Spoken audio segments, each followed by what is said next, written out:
నమస్తే అండి అందరికీ వెల్కమ్ టు మానిస్ కిచెన్. ఈ వీడియోలో బ్రెడ్ ఆమ్లెట్ ఎలా తయారు చేయాలో చూపించబోతున్నాను. దానికోసం 2 బ్రెడ్ స్లైస్ని తీసుకున్నాను. అలాగే కొంచెం కొత్తిమీర, 2 ఎగ్స్ తీసుకున్నాను. చిన్న ఉల్లిపాయ తరిగి పెట్టుకోవాలి. అలాగే ఒక పచ్చిమిరకాయ కూడా తరిగి పెట్టుకోవాలి. సగం టమాటా కూడా తరిగి పెట్టుకోవాలి. దీనికోసం 1/2 టీ స్పూన్ కారం, రుచికి సరిపడినంత సాల్ట్, చిటికెడు పసుపు తీసుకున్నాను. ఇప్పుడు ఎలా తయారు చేయాలో చూద్దాం. ఇప్పుడు ఈ టమాటా ముక్కలు, కొత్తిమీర, ఉప్పు, కారం అన్నీ కూడా ఒక బౌల్లో మిక్స్ చేసేసుకోవాలి. వీటన్నిటిని ఇలా మిక్స్ చేసుకోవాలి. ఇలా మిక్స్ చేసుకున్న తర్వాత ఈ ఎగ్స్ని బ్రేక్ చేసుకొని ఇందులో కలిపేసుకోవాలి.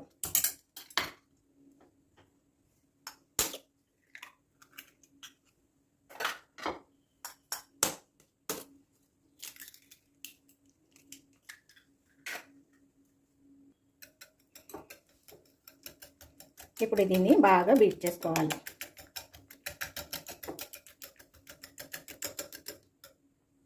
ఇలా రెడీ చేసేసుకున్న తర్వాత ఇప్పుడు స్టవ్ వెలిగించుకొని పాన్ పెట్టుకోవాలి. పాన్ వేడెక్కిన తర్వాత దీనిపైన 1 స్పూను నెయ్యి కానీ బటర్ కానీ వేసుకోవాలి. అలా వేసుకున్న తర్వాత ఈ బ్రెడ్ స్లైస్ని ఇలా వేడి చేసుకోవాలి. ఇలా కాస్త వేగిన తర్వాత రెండో వైపుకి టర్న్ చేసుకోవాలి. ఇలా 2 వైపులా ఫ్రై అయిన తర్వాత తీసి పక్కన పెట్టేసుకోవాలి. ఇప్పుడు దీంట్లో పాన్ పైన ఆయిల్ కానీ నెయ్యి కానీ బటర్ కానీ వేసుకోవాలి. నేనైతే నెయ్యి వేస్తున్నానండి. ఇప్పుడు మనం రెడీ చేసుకున్న ఎగ్ మిశ్రమాన్ని కూడా దీంట్లో వేసేసుకోవాలి. ఇప్పుడు ఈ ఎగ్ని ఇలా అద్దుకొని ఈ ఆమ్లెట్పై ఇలా పెట్టుకోవాలి.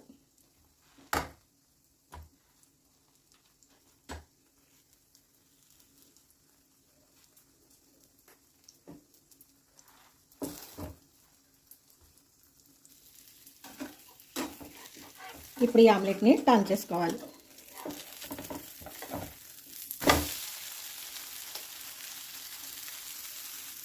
ఇలా టర్న్ చేసుకున్న తర్వాత అంచులమ్మట కొంచెం నెయ్యిని యాడ్ చేసుకోవాలి.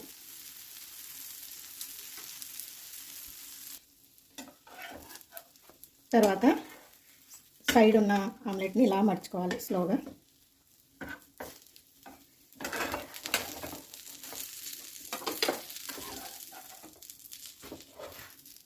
ఇలా మర్చుకుంటే అయిపోయింది. అంతేనండి, బ్రెడ్ ఆమ్లెట్ రెడీ అయిపోయింది. ఈ వీడియో మీకు నచ్చితే లైక్ చేయండి, షేర్ చేయండి. అలాగే మా ఛానల్ని సబ్స్క్రైబ్ చేయడం మర్చిపోకండి.